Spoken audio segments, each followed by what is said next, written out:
May mga litrato na kayang magtago ng kasaysayan at may mga alakala na dapat na kalimutan. Ito ang kwento ng bigat sa likod.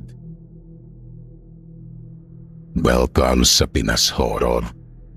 Kung mahilig ka sa mga kwento, kilabot at alamat na magpapatayo ng balahibo mo, nasa tamang channel ka.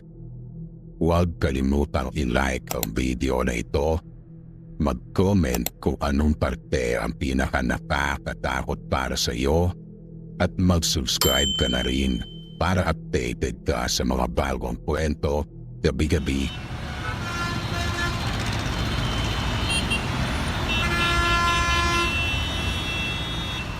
Sa isang madilim na kalsada sa Quezon City, madaling araw nang bumangga ang kotse ni Leo, isang photographer, sa isang babae.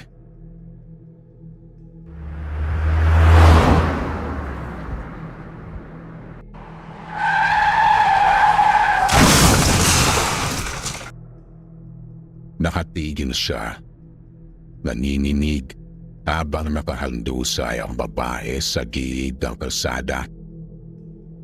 Sa takot at kaba, pinili niyang hindi humingi ng tulong.